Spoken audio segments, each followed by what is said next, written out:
Hello friends, स्वागत है आप सभी का हमारे इस यूट्यूब चैनल हिंदी साहित्य बाय पूजा पांडे में। फ्रेंड्स, पिछली वीडियो में हम लोगों ने पद्य से संबंधित कुछ कविताएं, दोहे, जिसमें कि कबीर के दोहे, रहीम के दोहे, रसखान के सवैये, ये सभी चीज़ें संकलित थी। इन पर हमें डेमो टीचिंग कैसे करनी है, इन सभी पर हम लोगों ने वीडियो देख ली हैं पीछे। आज की इस वीडियो में हम लोग बात करेंगे कहानी विधा की। एक कहानी भी हम लोगों ने देखी है, बाज और सांप, जो कि निर्मल वर्मा की कहानी थी।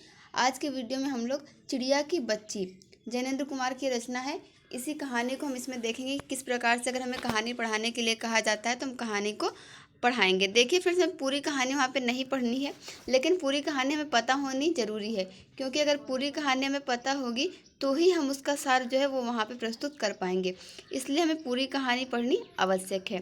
तो जैसे कि आप मैंने पिछले वीडियो में बताया, बोर्ड एंट्री करेंगे, दिनांक, विषय, ये सभी चीज़ें लिखेंगे। प्रकरण डालने के बाद आप यहाँ पे चिड़िया की बच्ची इसका नाम नहीं डालेंगे, बल्कि पहले कुछ प्रस्तावना के प्रश्न पूछेंगे। तो मैं आपको बताने वाला हूँ कि प्रस्तावना के प्रश्न जो किस प्रकार से बनाए जा सकते हैं। तो हम कहेंगे, सुप्रभात बच्चों, कैसे हैं आप सब? ठीक है, आज हम लोग एक कहानी सुनने वाले हैं। क्या आप सभी तैयार हैं? ठीक है, उससे पहले हम देख लेते हैं कि आज की दिनांक क्या है। ये चीज़ें आप बोलते हुए वहाँ पे फिर दिनांक लिख देंगे, विषय लिख देंगे, अब प्रकरण डालकर छोड़ देंगे, कक्षा भी डाल देंगे। इसके बाद हम उनसे, बच्चों से पूछेंगे, बच्चों क्या आपने अपने घर के आसपास कोई चिड़िया उड़ती हुई देखी है? हाँ, जैसे कि कबूतर, गौरैया, मैना, ऐसी बहुत सारी चिड़िया आपने देखी होगी। क्या कभी आपने चिड़िया की कहानी सुनी है? अच्छा, ठीक है, मैं आपको आज जो है एक चिड़िया की बच्ची की कहानी सुनाने वाली हूँ, तो आप सभी ध्यान से सुनिएगा। ऐसा बोल के आप फिर जब ऐसा ये कहानी आप लोग पढ़े रहेंगे तो इस कहानी का सारांश जो है वहाँ पे प्रस्तुत कर देंगे कि एक चिड़िया थी उसके बारे में। तो चलिए मैं ये कहानी शुरू करती हूँ, आप लोग इसे ध्यान से सुनिएगा। माधव दास ने अपनी संगमरमर की नई कोठी बनवाई है। उसके सामने बहुत सुहावना बगीचा भी लगवाया है। उनको कला से बहुत प्रेम है, धन की कमी नहीं है और कोई व्यसन छू नहीं गया है। सुंदर अभिरुचि के आदमी हैं। फूल पौधे, रकाबियों से हौजों में लगे फव्वारों में उछलता हुआ पानी उन्हें बहुत अच्छा लगता है। समय भी उनके पास काफ़ी है। शाम को जब दिन की गर्मी ढल जाती है और आसमान कई रंग का हो जाता है, तब कोठी के बाहर चबूतरे पर तख्त डलवाकर मसनद के सहारे वह गलीचे पर बैठते हैं और प्रकृति की छटा निहारते हैं। इनमें मानो उनके मन को तृप्ति मिलती है। मित्र हुए तो उनसे विनोद चर्चा करते हैं, नहीं तो पास रखे हुए फरसी हुक्के की सटक को मुंह में दिए ख्याल ही ख्याल में संध्या को स्वप्न की भांति गुजार देते हैं। आज कुछ कुछ बादल थे, घटा गहरी नहीं थी, धूप का प्रकाश उनमें से छन छन कर आ रहा था। माधव दास मसनद के सहारे बैठे थे। उन्हें जिंदगी में क्या स्वाद नहीं मिला है, पर जी भरकर भी कुछ खाली सा रहता है। उस दिन संध्या समय उनके देखते देखते सामने की गुलाब की डाली पर एक चिड़िया आन बैठी। चिड़िया बहुत सुंदर थी। उसकी गर्दन लाल थी और गुलाबी होते होते किनारों पर जरा जरा नीली पड़ गई थी। पंख ऊपर से चमकदार स्याह थे। उसका नन्हा सा सिर तो बहुत प्यारा लगता था और शरीर पर चित्र विचित्र चित्रकारी थी। चिड़िया को मानो माधवदास की सत्ता का कुछ पता नहीं था और मानो तनिक देर का आराम भी उसे नहीं चाहिए था। कभी पर हिलाती थी, कभी फुदकती थी। वह खूब खुश मालूम होती थी। अपनी नन्ही सी चोंच से प्यारी प्यारी आवाज़ निकाल रही थी। माधवदास को वह चिड़िया बड़ी मनमानी लगी। उसकी स्वच्छंदता बड़ी प्यारी जान पड़ती थी। कुछ देर तक वह उस चिड़िया का इस डाल से उस डाल थिरकना देखते रहे। इस समय वह अपना बहुत कुछ भूल गए। उन्होंने उस चिड़िया से कहा, आओ, तुम बड़ी अच्छी आई। यह बगीचा तुम लोगों के बिना सूना लगता है। सुनो चिड़िया, तुम खुशी से यह समझो कि यह बगीचा मैंने तुम्हारे लिए ही बनवाया है। तुम बेखटके यहाँ आया करो। चिड़िया पहले तो असावधान रही, फिर जानकर कि बात उससे की जा रही है वह एकाएक तो घबराई। फिर संकोच को जीत कर बोली, मुझे मालूम नहीं था कि यह बगीचा आपका है। मैं अभी चली जाती हूँ। पल भर सांस लेने में यहाँ टिक गई थी। माधवदास ने कहा, हाँ, बगीचा तो मेरा है, यह संगमरमर की कोठी भी मेरी है, लेकिन इस सब को तुम अपना भी समझ सकती हो। सब कुछ तुम्हारा है। तुम कैसी भोली हो, कैसी प्यारी हो। जाओ, नहीं बैठो, मेरा मन तुमसे बहुत खुश होता है। चिड़िया बहुत कुछ सकुचा गई। उसे बोध हुआ कि यह उससे गलती तो नहीं हुई कि वह यहाँ बैठ गई है। उसका थिरकना रुक गया। भयभीत सी वह बोली, मैं थककर यहाँ बैठ गई थी, मैं अभी चली जाऊंगी। बगीचा आपका है, मुझे माफ़ करें। माधव दास ने कहा, मेरी भोली चिड़िया, तुम्हें देखकर मेरा चित्त प्रफुल्लित हुआ है। मेरा महल भी सूना है, वहाँ कोई भी चहचहाता नहीं है।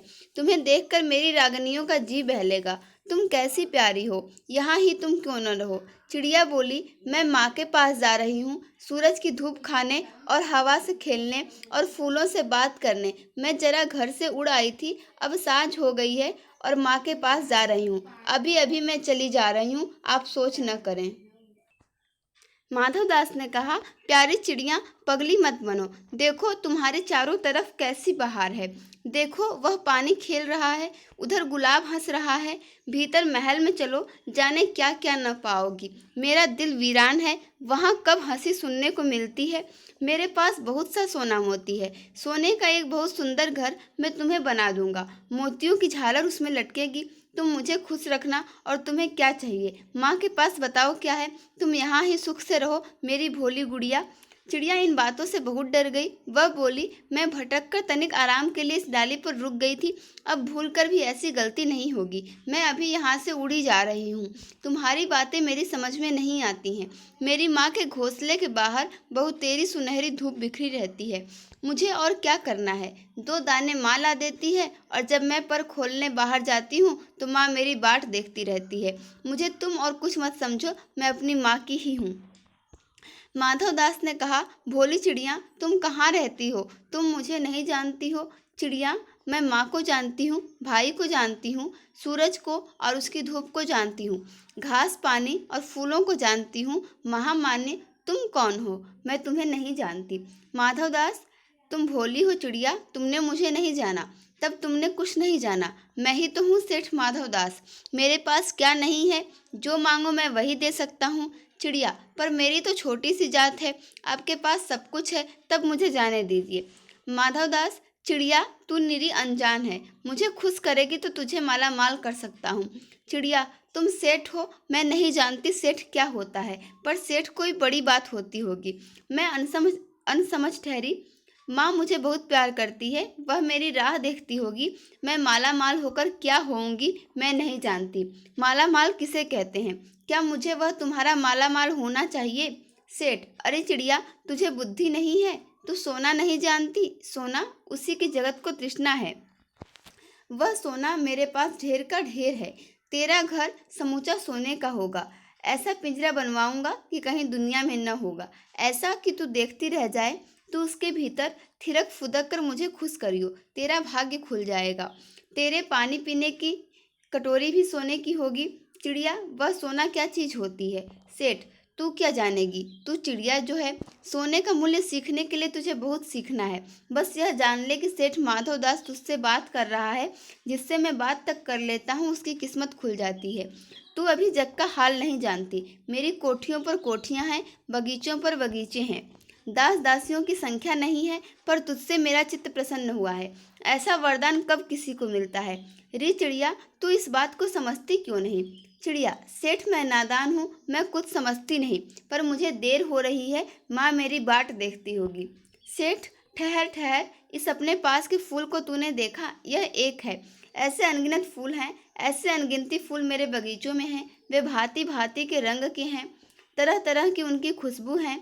चिड़िया, तैने मेरा चित्त प्रसन्न किया है, और वे सब फूल तेरे लिए खिला करेंगे। वहाँ घोंसले में तेरी माँ है, पर माँ क्या है। इस बहार के सामने तेरी माँ क्या है। वहाँ तेरे घोंसले में कुछ भी तो नहीं है। तू अपने को नहीं देखती। कैसी सुंदर तेरी गर्दन, कैसी रंगीन देह। तू अपने मूल्य को क्यों नहीं देखती।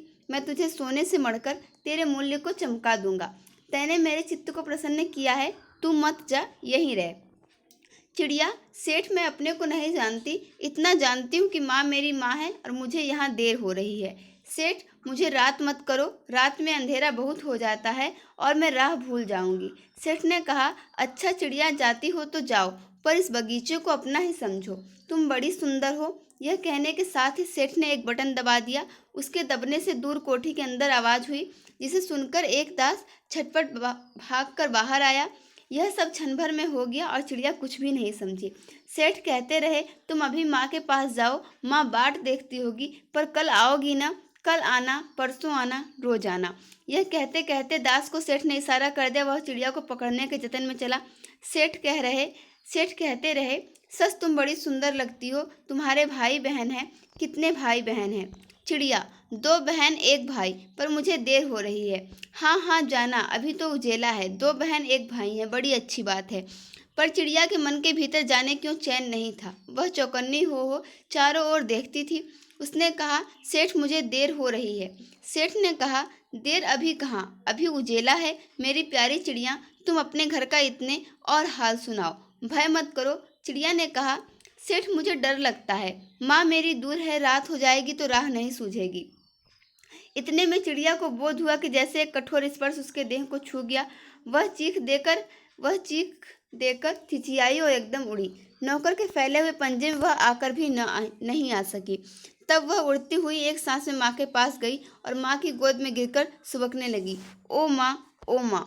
माँ ने बच्ची को छाती से चिपटा कर पूछा, क्या है मेरी बच्ची, क्या है? पर बच्ची कांप कांप कर माँ की छाती से और चिपक गई। बोली कुछ नहीं, बस सुबकती रही, ओ माँ, ओ माँ। बड़ी देर में उसे ढांढस बंधा और तब वह पलक मीच उस छाती में ही चिपक कर सोई, जैसे अब पलक न खोलेगी। तो फ्रेंड्स, ये थी पूरी कहानी चिड़िया की बच्ची, जिसके लेखक हैं जैनेंद्र कुमार। इसी तरीके से हम लोगों ने एक कहानी और देख ली है। अगर आप लोग डेमो टीचिंग की तैयारी कर रहे हैं तो आप लोगों को 2-3 कहानियाँ और बाकी जितने भी दोहे हैं या कविताएं हैं, कविताओं में भी आप 4-5 कविता जरूर तैयार कर लें, ताकि वहाँ पे देखिए कॉन्ट्रेक्चुअल टीचर में बुक नहीं थी, लेकिन जब आप परमानेंट जॉब के इंटरव्यू देने जाएंगे तो वहाँ पे एनसीईआरटी की बुक्स रखी होती हैं, तो आपको जो है कि वो बुक दी जाएंगी पढ़ने के लिए। अगर आपसे कहा जाता है कि जो आप तैयार कर आए हैं वही पढ़ा दीजिए, तो आपको बुक नहीं दी जाएगी। आप जो तैयार कर गए हैं आपको वही पढ़ाना पड़ेगा। इसलिए आप लोग कुछ कविताएं याद कर लें, बाकी जो दोहे और सवैये हैं उन्हें याद कर लें। 1-2 कहानी और व्याकरण के जितने भी टॉपिक आपको समझ में आते हैं वो टॉपिक आप ज़रूर तैयार कर लें। कुछ टॉपिक पर हम लोगों ने डेमो टीचिंग की वीडियो बनाई भी है, आप लोगों ने देखी भी होगी। तो आप लोग इस तरीके से अपनी डेमो टीचिंग की तैयारी कर सकते हैं। कुछ कमेंट्स आ रहे थे केवीएस पीजीटी हिंदी की डेमो टीचिंग की तैयारी से संबंधित, तो हम जो है कल या परसों से केवीएस पीजीटी हिंदी से संबंधित भी कुछ डेमो टीचिंग के टॉपिक जो है वो कराएंगे। मुझे उम्मीद है कि वीडियो आपके लिए काफ़ी हेल्पफुल होगी। Thank you for watching this video.